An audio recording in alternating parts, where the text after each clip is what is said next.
राजकीय, सामाजिक आणि सांस्कृतिक घडामोडींचं वर्तमान चित्र दाखवणाऱ्या ठाणे वर्तमानमध्ये मी नितीन बोरसे आपलं पुन्हा एकदा हार्दिक स्वागत करतो। सादर करीत आहोत आजच्या ठळक बातम्या। गुजरातमधील सुरत शहरात वाहन चालक म्हणून काम करणाऱ्या शांताराम चव्हाण यांच्या पोटात दुखू लागलं। प्रारंभी सुरतमधील एका खासगी रुग्णालयात शांताराम यांच्यावर उपचार सुरू होते, मात्र त्यांच्यावर योग्य पद्धतीने उपचार न झाल्याने त्यांनी ठाणे सिव्हिल रुग्णालय गाठलं होतं। सिव्हिल रुग्णालयात दाखल झाल्यानंतर शल्यचिकित्सक डॉक्टर कैलास पवार आणि अतिरिक्त जिल्हा शल्यचिकित्सक डॉक्टर धीरज चव्हाण यांच्या यकृतावर 8 फोड आल्याचं निदान त्यांनी केलं होतं। अशातच छातीतही पाणी झालं होतं। रुग्णालयाच्या तज्ज्ञ डॉक्टरांनी छातीतलं पाणी काढून नंतर मोठ्या कौशल्याने 8 फोड काढून टाकले आहेत। 15 दिवसांच्या उपचारानंतर नुकतंच त्यांना घरी परत पाठवण्यात आलं आहे। महांगडे यांच्या मार्गदर्शनाखाली शांताराम यांच्या सर्व तपासण्या केल्या असता यकृतावर फोड झाल्याची माहिती मिळाली होती। त्यानंतर त्यांच्यावर अतिशय चांगल्या पद्धतीने उपचार करण्यात आले आणि आता रुग्ण पुन्हा एकदा घरी गेला आहे। जिल्ह्यातील धरणांमध्ये 40% पाणी साठा शिल्लक झाल्यामुळे आता नागरिकांनी जपून पाणी वापरावं असं आवाहन जिल्हा प्रशासनाच्या वतीने करण्यात आलं आहे।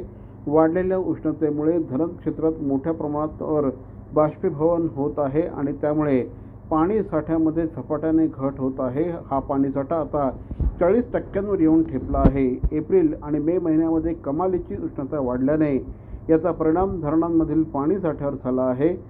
त्यामुळे मुंबई ठाणे शहर परिसराला करण्यात येणाऱ्या दैनंदिन पाणीपुरवठ्यावर परिणाम झाला असल्याची माहिती देण्यात आली आहे। कडकडीत उन्हामुळे बाष्पीभवन वेगाने होत आहे।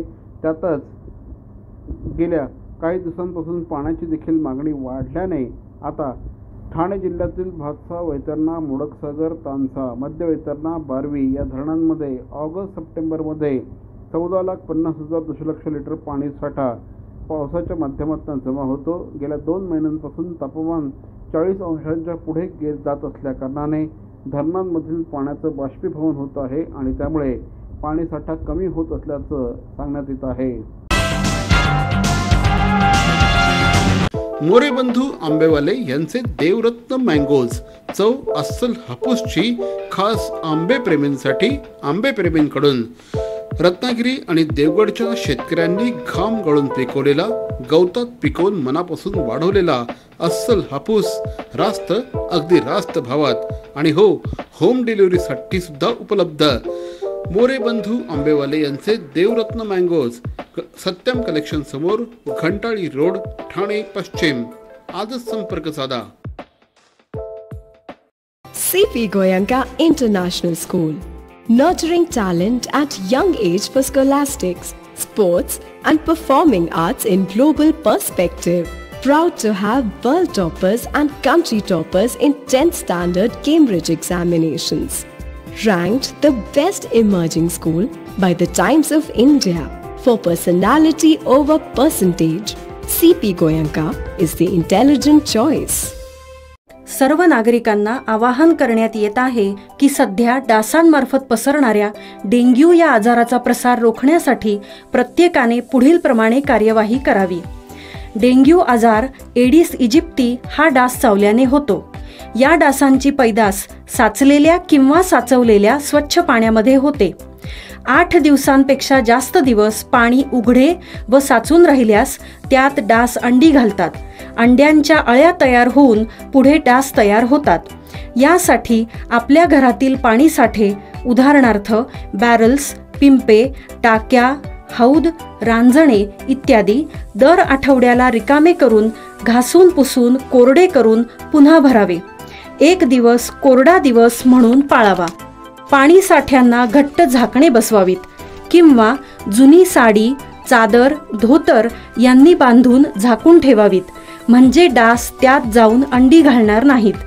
घराच्या गच्चीवर, आजूबाजूला, अंगणात कोठेही पाणी साचू देऊ नये। भंगार सामान उघड्यावर टाकू नये, उदाहरणार्थ टायर्स, प्लास्टिक सामान, कुंड्या, टाकाऊ वस्तू इत्यादी।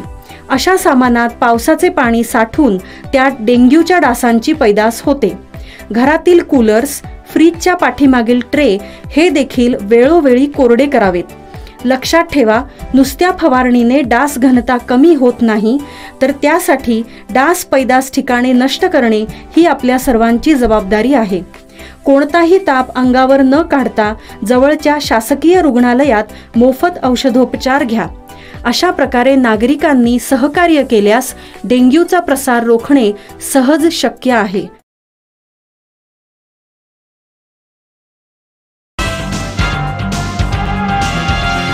गेल्या काही दिवसांपासून प्रचंड मोठ्या प्रमाणात उष्णता वाढली आहे. 40 डिग्रीच्या पुढे तापमानाचा पारा दिसतो आहे. त्यामुळे शरीराला मोठ्या प्रमाणात थंडावा देण्याचा प्रयत्न होत आहे. बाहेर फिरताना भरपूर पाणी प्यावं, अंगावर सुती कपडे घाला, हिरव्या पालेभाज्या, पाणीदार फळं खाण्याचा सल्ला तज्ज्ञांनी दिला आहे.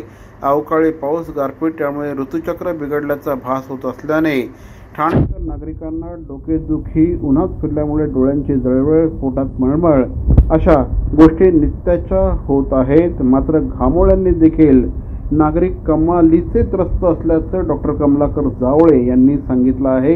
या दिवसात भरपूर पाणी पिणं आवश्यक आहे. अंगावर सुती फिकट रंगाचे कपडे, 2 दिवसातून 2 वेळेस पाण्याने आंघोळ, टोपी, गॉगल, सनस्क्रीन, लोशन लावणे, अंगावर घाम सुकणार नाही याची काळजी घेणे, मसालेदार पदार्थांचं सेवन करू नये, मांसाहार कमी करावा, दुपारी घरातून बाहेर पडताना भरपूर पाणी पिऊनच बाहेर पडावं असं आवाहन जिल्हा प्रशासनाच्या वतीने करण्यात आलं आहे.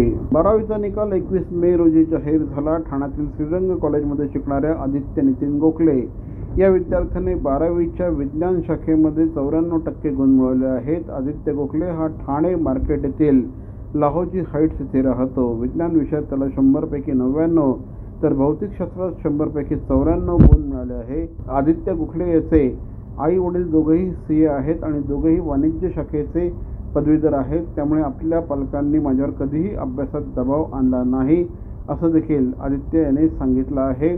आदित्य गोखले यांनी 12वीत शिकणाऱ्या विद्यार्थ्यांना सांगितलं की जास्त दडपण घेऊन अभ्यास करू नका असं माहिती त्यांनी दिली आहे. नमस्कार, माझं नाव आदित्य नितीन गोखले. मी इयत्ता 12वीमध्ये शिकतो आहे आणि आत्ता नुकताच 12वीचा निकाल जाहीर झाला आणि मला सायन्सच्या PCMमध्ये ओव्हरऑल 94.5% मिळाले आणि फक्त गणित विषयामध्ये मला मॅथ्समध्ये 99 आउट ऑफ 100 मिळाले. तर ठाण्यामध्ये तू प्रथम आहे, कशा प्रकारे वाटतंय, कशा प्रकारे आपली अभ्यास केली होती आणि पालकांचा कसा सपोर्ट होता?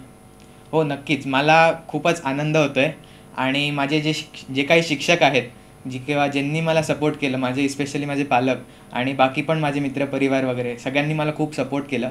त्यामुळेच मला वाटतं की मी इथपर्यंत पोहोचू शकलो.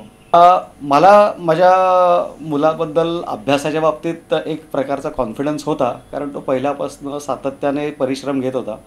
पण जेव्हा 10वी नंतर तरी ठरवलं की सायन्स घ्यायचं आहे, तर ह्याबाबत आम्हाला थोडी साशंक होतं, कारण मी आणि माझी मिसेस आम्ही दोघे चार्टर्ड अकाउंटंट आहोत आणि कॉमर्स बॅकग्राऊंडचं. म्हणून मग आम्ही थोडंसं लोकांना चौकशी केली की नक्की कसं जावं, काय करावं, त्यांनी जो निर्णय घेतला तो बरोबर आहे का. आणि ज्या काही आजकाल ॲप्टिट्यूड टेस्ट आपल्याला वेगवेगळ्या क्लासेसमधनं होतात किंवा वेगळ्या इन्स्टिट्यूशन्समधनं, तर त्याचा नक्कीच फायदा झाला. मला खूप आनंद झाला. एकतर म्हणजे मुलाने जे सातत्य दाखवलं अभ्यासात आणि त्याची तब्येत कधीही बिघडली नाही, कधीही त्यांनी कंटाळा केला नाही की आज मला कंटाळा आला आहे, मला अभ्यास करायचा नाही आहे.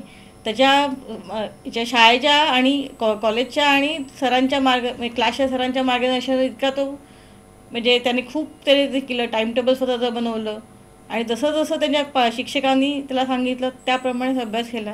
तर खूप आनंद आहे. ठाणे शहरातील अतिशय प्रतिष्ठेची वास्तू म्हणजे ठाणे कलाभवन. या कलाभवनामध्ये अनेक कलेशी संबंधित एक्झिबिशन्स झाले, प्रदर्शनं झाली. अनेक मान्यवरांनी आजवर या ठिकाणी आपली कला प्रदर्शित केली. मात्र गेल्या काही दिवसांपासून या वास्तूला अक्षरशः अवकळा आली आहे असं म्हटल्यास वावगं ठरणार नाही. या वास्तूचं प्लास्टर कोसळलं आहे, अनेक ठिकाणी माती हलवण्यात आलेली नाही. ह्या वास्तूमध्ये जळमट निर्माण झालेली आहे. कोट्यवधी रुपये खर्च करून ठाणेकर नागरिकांसाठी कलाभवन उभारण्यात आलं. मात्र आता हे कलाभवन आचके देत आहे. तर मंडळी, या होत्या आजच्या ठळक बातम्या. आपल्या काही सूचना अथवा समस्या असल्यास आमचा पत्ता Dadoji Konde stadium, shop number 16, Khatal road, Thane पश्चिम, दूरध्वनी क्रमांक 9820939420. तर मग पुन्हा भेटू उद्या याच वेळी याच ठिकाणी ठाणे वर्तमानमध्ये. तोपर्यंत धन्यवाद. जय हिंद, जय महाराष्ट्र.